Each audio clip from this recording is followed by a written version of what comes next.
బంగారు Telangana direct selling 2021 ఈ కార్యక్రమం ఈ నెల 28 జరిగింది. దాన్ని పురస్కరించుకొని IDSA Indian direct selling association 1920 గాను తన వార్షిక నివేదికను విడుదల చేసింది. ఇంతకీ ఎవరి IDSA? IDSA Indian direct selling association ఇది non profitable non governmental organisation. ఇది 1996లో ఇండియాలో ఎస్టాబ్లిష్ చేసింది. డైరెక్ట్ సెల్లింగ్ని prize chit and money circulation schemes banning act 1978లోకి తీసుకురావద్దని, pyramid and money circulation schemes వేరు, డైరెక్ట్ మార్కెటింగ్ వేరు అని సెంట్రల్ గవర్నమెంట్కి క్లారిటీ ఇచ్చి డైరెక్ట్ సెల్లింగ్ పైన ఒక గైడ్లైన్ తీసుకురావాలని చెప్పి సెంట్రల్ గవర్నమెంట్కి ఎన్నో అభ్యర్థనలు చేసి తద్వారా ministry of consumer affairs Ram Vilas Paswan గారి ఆధ్వర్యంలో ఒక కమిటీ వేసేసి 9th సెప్టెంబర్ 2016లో ఈ డైరెక్ట్ మార్కెటింగ్కి ఒక గైడ్లైన్స్ తీసుకొచ్చే బాధ్యతను భుజాల మీద వేసుకున్న అద్భుతమైన sector IDSA Indian direct selling association. ఈ సమ్మేళనంలో IDSA executive committee general manager mister Chetan Bharadwaj మాట్లాడుతూ భారతదేశంలో డైరెక్ట్ మార్కెటింగ్ బిజినెస్కి గైడ్లైన్ తీసుకురావడానికి ఐడిఎస్ఏ ఎంతో కృషి చేసిందని, మన భారతదేశంలో డైరెక్ట్ సెల్లింగ్ బిజినెస్ ఎంతో అభివృద్ధి చెందుతుందని, డిసెంబర్ 2017 భారతదేశంలో డైరెక్ట్ మార్కెటింగ్ ప్రాముఖ్యతను గుర్తించి సెంట్రల్ గవర్నమెంట్ గైడ్లైన్స్ని అమలు చేస్తున్న కొన్ని రాష్ట్రాల్లో తెలంగాణ ముందు వరుసలో ఉందని, ఈ రంగం తెలంగాణలో ఇంత అభివృద్ధి చెందడానికి ఐటీ శాఖ ముఖ్య కార్యదర్శి జేఎస్ రంజన్ గారు ఎంతో కృషి చేస్తున్నారు అని అన్నారు. The direct selling industry in India is currently passing through a crucial phase. With the hard work of the industry, the government of India has notified the model direct selling guidelines in 2016, which was the first attempt towards providing a guiding legislation to the industry. The state of Telangana was amongst the first few states in India to notify the state-specific version of the direct selling guidelines in December 2017. Direct selling industry shall always remain indebted to Honorable Chief Minister Shri K. Chandrasekhar Rao ji and all officials of the state government for ensuring that the direct selling industry finds its due place in the state. At this point of time, it also becomes essential to highlight the role of Shri Jayesh Ranjan ji in promoting the growth of the industry.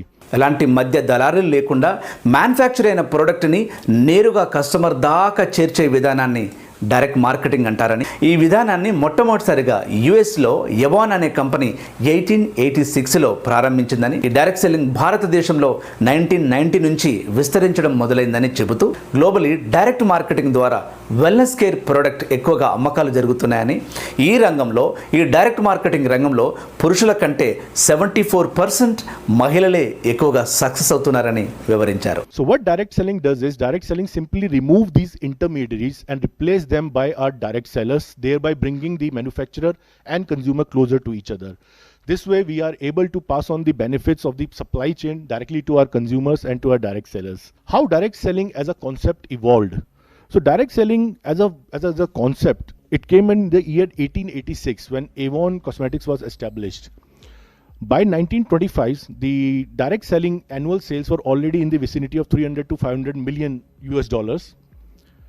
By 1940s and 1960s, so new kind of companies started to emerge, primarily in the US market.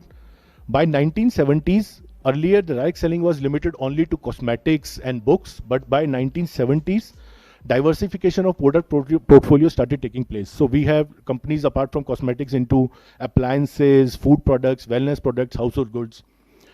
By 1990 and between 1996 was the year when direct selling started in India, and direct selling companies like Avon, Amway, Modicare, Oriflame, Herbalife, they started their operations in India. IDSA was also incorporated in the year 1996.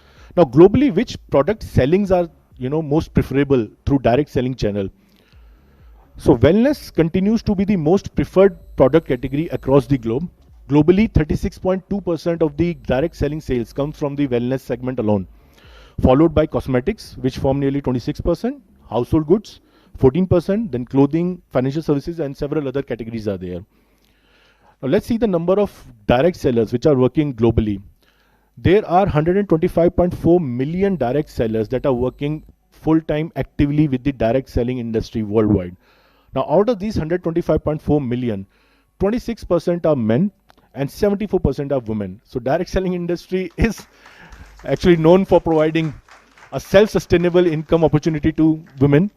ఈ రంగంలో ఏ వయసు ఉన్న వాళ్ళు ఎక్కువగా join అవ్వడానికి ఆసక్తి చూపిస్తున్నారో కొన్ని ఆశ్చర్యకరమైన విషయాలు చెప్పుకుంటూ వచ్చారు. 35 ఇయర్స్ నుంచి 55 ఇయర్స్ ఉన్న ఈ మధ్య వయస్కులు మాత్రమే ఈ కంపెనీలో జాయిన్ అయి సక్సెస్ అవుతున్నారని వివరించారు.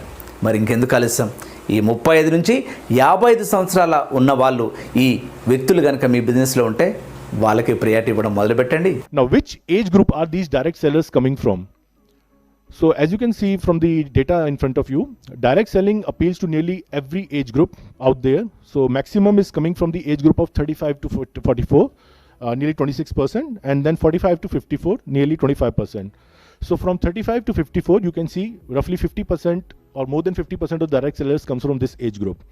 We have people from 18 to 24 as well, and of course, our senior citizens, elderly who are looking forward to having a supplemental income in their retirement years, they also form up a 23% population when it comes to the number of direct sellers. భారతదేశ వ్యాప్తంగా ఎక్కడ direct marketing business ఎక్కువగా జరుగుతుందో వివరిస్తూ north, east, west ఇండియాలతో పోల్చి చూస్తే సౌత్లో 13% ఈ బిజినెస్ ఉంది అని చెప్పుకుంటూ వచ్చారు. అంటే మన సౌత్ ఇండియాలో డైరెక్ట్ మార్కెటింగ్ బిజినెస్ ఇప్పుడిప్పుడే డెవలప్ అవుతుంది. అర్థమవుతుందా? Region in India is contributing the most to the gross direct selling sales. So Northern India constitutes nearly 28%, Northeast India 10%, the East India 26%, Western India 23%, and Southern India 13%.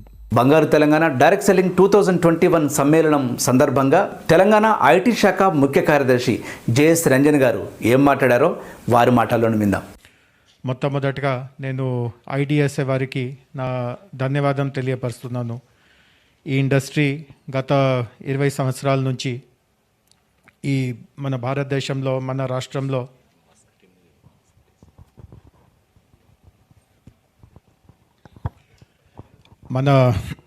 ఈ industry మన దేశంలో, మన రాష్ట్రంలో అనేక కష్టాలు, అనేక సమస్యలు ఎదురవుతుంటూ కూడా గట్టిగా నిలబడుకోవడానికి వాళ్ళు కృషి చేసి ఉన్నారు. మీలో కొంతమందికి అవగాహన ఉంటుంది, కొన్ని సంవత్సరాల క్రితం pyramid scheme, multi level direct marketing schemes అనే ఒక రకమైన దుష్ప్రచారం వలన ఈ ఇండస్ట్రీ పైన కూడా చాలామంది బురద జల్లించే ప్రయత్నం చేశారు.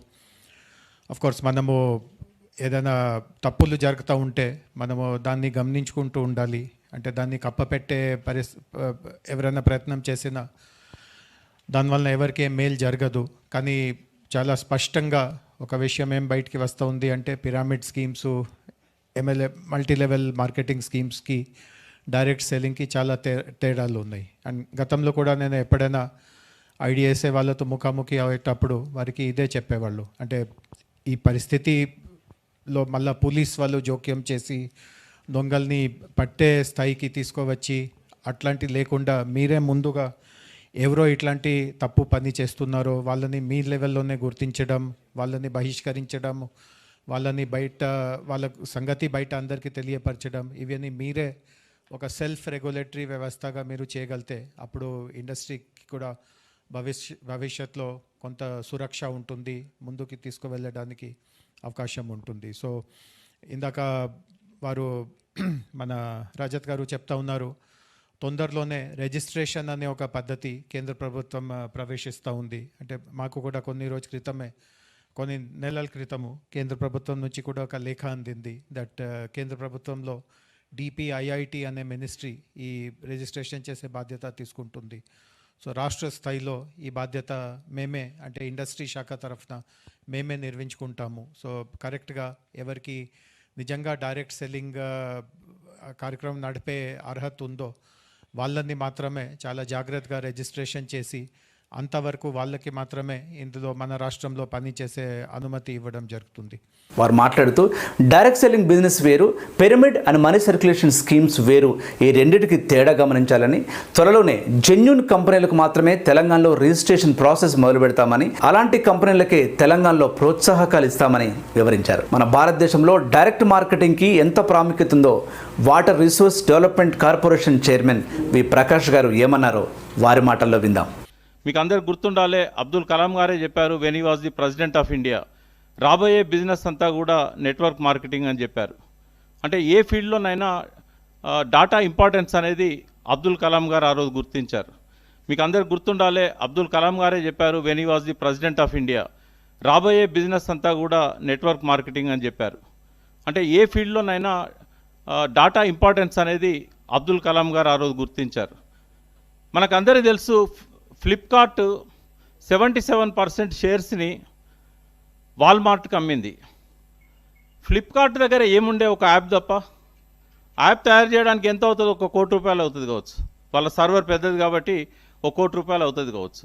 బట్ ఎందుకోసం వాల్మార్ట్ 77% షేర్ కొనడానికి $16 బిలియన్ ఎందుకు ఇచ్చింది? అంటే 1,19,000 కోట్లు దాన్ని మనం ఇవాళ ప్రైస్ ప్రకారం చూసినట్టయితే. అంటే ఏముంది ఫ్లిప్కార్ట్ దగ్గర? సచిన్ బన్సాల్ ఏమన్నా పెద్ద పెద్ద అసెట్స్ క్రియేట్ చేసి ఇచ్చాడా వాళ్ళకి? ఏముందంటే జస్ట్ డాటా ఉంది. సో ఇంతకుముందు ఎవరిని ధనవంతులు అనేవాళ్ళు అనంటే, ఎవరికైతే తల్లిదండ్రులు బాగా ఆస్తులు ఇచ్చారో, టాటా బిర్లాలాగా అసెట్స్ ఉన్నాయో, కంపెనీస్ ఉన్నాయో, వాళ్ళను రిచ్ పీపుల్ అనేవాళ్ళు. కానీ వాట్సాప్ దగ్గర ఏముంది? ఒక జస్ట్ యాప్ తప్ప. వాట్సాప్కి ఎందుకు ఫేస్బుక్ $16 ఇచ్చింది, బిలియన్ ఇచ్చింది? అంటే ఆల్మోస్ట్ అది కూడా 1,18,000 కోట్ల రూపాయలు ఆ రోజు వాళ్ళు పే చేసింది. ఏముందని వాట్సాప్ దగ్గర? ₹1 కోటి, ₹2 కోట్ల వర్త్ ఉండే ఒక సర్వర్ అండ్ యాప్ ఉంది. అంటే వీళ్ళిద్దరి దగ్గర కూడా, ఫ్లిప్కార్ట్ దగ్గర కానీ వాట్సాప్ దగ్గర కానీ ఉన్నది ఏంటి అంటే డాటా. ఆ డాటా ఎవరి దగ్గర ఎక్కువ ఉంటుందో వాళ్ళంత ధనవంతులు. సో అందుకే ఇక్కడ ఉన్న వాళ్ళకి, you are the representatives of your respective direct selling companies. మీరు అర్థం చేసుకోవాల్సింది ఏంటంటే, డైరెక్ట్ సెల్లింగ్ బిజినెస్లో టాప్ లెవెల్కి వెళ్ళాలి, లేదా మనం అనుకున్న డ్రీమ్స్ అన్నీ ఫుల్ఫిల్ కావాలంటే మనకు కావాల్సింది ఏంటి అంటే only list of the names. So అదే ఇక్కడ మనకు పెట్టుబడి. ప్రభుత్వం ప్రపంచంలో స్టేట్ గవర్నమెంట్స్ కానీ, సెంట్రల్ గవర్నమెంట్ కానీ, ఏ దేశ ప్రభుత్వాలు కానీ 1%కే గవర్నమెంట్ ఉద్యోగాలు ఇవ్వగలుగుతుంది. కానీ మనం పిల్లలకి ఏం చెప్తున్నాం చదువుకునేటప్పుడు? మనం పేరెంట్స్గా, మీరు చదవండి, మంచిగా చదివితే మంచి మార్కులు వస్తాయి, మంచి మార్కులు వస్తే మంచి ఉద్యోగం వస్తుంది. మంచి మార్కులు వస్తాయి కానీ మంచి ఉద్యోగం వస్తుందా? ఎందుకంటే గవర్నమెంట్ ఒక 1%కి ఇవ్వడానికే 40% బడ్జెట్ ఇవ్వాల్సి వస్తున్నది, పెన్షన్స్కి కానీ, సాలరీస్కి కానీ. 2.5% కనుక ఎంప్లాయ్మెంట్ క్రియేట్ చేస్తే గవర్నమెంట్ సెక్టర్లో టోటల్ 100% బడ్జెట్ జీతాలకు పెన్షన్లో పోతుంది. మరి అటువంటిప్పుడు డెవలప్మెంట్ ఎక్కడి నుంచి వస్తుంది? కాబట్టి ఏ ప్రభుత్వమైనా 1% పాపులేషన్ మాత్రమే గవర్నమెంట్ జాబ్స్ ఇస్తుంది. కానీ మనం మాత్రం పిల్లలకి మీరు చదవండి, మంచి ఉద్యోగం వస్తుందని చెప్తా ఉన్నాం. ఇక్కడ తప్పెవరి దగ్గర ఉంది? మన దగ్గర ఉంది. చదువు అనేది జ్ఞాన సముపార్జనకే కానీ ఉద్యోగం కోసం కాదు అనేది మనం మన పిల్లలకు చెప్పాల్సిన అవసరం ఉంది. డైరెక్ట్ సెల్లింగ్ అనేది ఇక్కడ ఉన్న యూత్కి that is the only opportunity left for them to prevent their suicides, to prevent their crimes. కాబట్టి ఇక్కడున్న డైరెక్ట్ సెల్లింగ్ డిస్ట్రిబ్యూటర్స్ అంతా ఒక్క నిమిషం కూడా వేస్ట్ చేయకుండా వీలైనంత తక్కువ టైంలో ఎక్కువ మందిని కలిసి వాళ్ళని మోటివేట్ చేసి వాళ్ళని డైరెక్ట్ సెల్లింగ్ బిజినెస్లలోకి తీసుకురావాల్సిన అవసరం ఉంది. ఇంతకుముందు ఏంటంటే direct selling was secondary source of income to their families. హౌస్ వైఫ్స్ కానీ, హోమ్ మేకర్స్ కానీ వాళ్ళ భర్త తెచ్చే ఆదాయంతో పాటుగా సెకండరీ సోర్స్గా దీన్ని పెట్టుకున్నారు. కాబట్టి in past years ladies first ప్లేస్లో ఉండేవాళ్ళు. బట్ ఇప్పుడు ఇది ప్రైమరీ సోర్స్ ఆఫ్ ఇన్కమ్ అయింది కాబట్టి ఇవాళ ఇది ఫస్ట్ ప్లేస్లో జెంట్స్ వచ్చారు, తర్వాత గ్రాడ్యుయేట్స్ అండ్ పోస్ట్ గ్రాడ్యుయేట్స్ వచ్చారు. ఈ మారుతున్న ట్రెండ్స్ని కనుక మనం గమనించకపోయినట్టయితే మనం వెనుకబడిపోతాం డైరెక్ట్ సెల్లింగ్లో. ఇవాళ నేను మీ ముందు ఒక 100% రైట్ పర్సన్గా ఉన్నాను అంటే నా షుగర్ కంట్రోల్ చేసింది, నా బీపీని కంట్రోల్ చేసింది కేవలం డైరెక్ట్ సెల్లింగ్లో ఉండే సప్లిమెంట్స్ మాత్రమే. ఓన్లీ డైరెక్ట్ సెల్లింగ్లో మాత్రమే మంచి ప్రోడక్ట్స్ ఉంటాయి. గర్వంగా ప్రౌడ్గా చెప్పగలుగుతాను. ఎందుకు అంటే వర్డ్ ఆఫ్ మౌత్ ద్వారా. ఇక్కడ ఎవరు ఐశ్వర్యరాయ్ రారు, అమితాబ్ బచ్చన్ రారు. ఇక్కడ ప్రోడక్ట్లో దమ్ము ఉంటేనే డైరెక్ట్ సెల్లింగ్ కంపెనీ ఇక్కడ బతికి పట్టగడుతుంది. ప్రోడక్ట్లో దమ్ము లేకపోతే డైరెక్ట్ సెల్లింగ్ కంపెనీ మిగలదు. కాబట్టి కళ్ళు మూసుకొని ఏదైనా ఒక డైరెక్ట్ సెల్లింగ్ కంపెనీ ఐడిఎస్ఏలో ఉందంటే కళ్ళు మూసుకొని ఆ ప్రోడక్ట్స్ కొనవచ్చు. మనమేమి దానికి రీసెర్చ్ చేయాల్సిన అవసరం లేదు, ఇంకెవరిని అడగాల్సిన అవసరం లేదు. పిరమిడ్ స్కీమ్స్ను కానీ, చైన్ సిస్టమ్ మనీ చైన్ స్కీమ్స్ను కానీ దీనిలో నుంచి ఎలిమినేట్ చేయాలి. ఇవాళ ఐజాన్ today 457 companies are there. Everyone is claiming that their company is direct selling company, but only genuine companies are with IDSA. People are confused to differentiate which is genuine and which is not.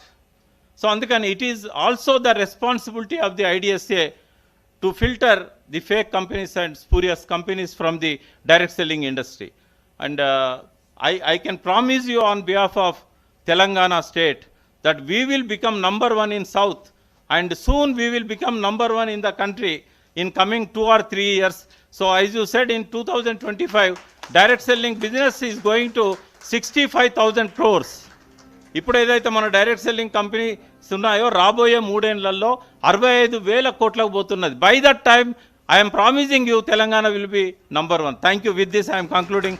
Thank you for giving this opportunity. మొదటి నుంచి direct selling business తెలంగాణలో develop అవడానికి వి ప్రకాష్ గారు ఎంతగానో తోడ్పాటును అందిస్తున్నారు.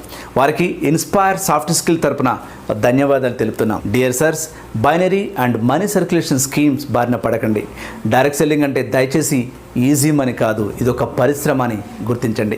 మీరు ఒక direct మార్కెటింగ్లో ఒక గ్రేట్ కంపెనీ కావాలని మీరు అనుకుంటే ఏ కంపెనీ సెలెక్ట్ చేసుకోవాలో మీకు పాల్పోకపోతే ఈ కింద స్క్రోల్ అవుతున్న వాట్సాప్ నెంబర్కి మీ పేరు, మీ వయసు, మీ ఊరు మాకు మెసేజ్ చేయండి. మా టీం మీకు హెల్ప్ చేస్తారు. ఈ వీడియో కనుక మీకు బాగా నచ్చితే, మీకు బాగా యూజ్ అవుతుంది అనుకుంటే సబ్స్క్రైబ్ చేసేసి కామెంట్ చేయండి. పెద్దగా యూజ్ కాదనుకుంటే జస్ట్ లైట్ తీసుకోండి. ఫ్రెండ్స్, మరో కొత్త టాపిక్తో మీ ముందుంటాను. అంతవరకు సెలవు. మీ తిరుపతి తాండ్రా.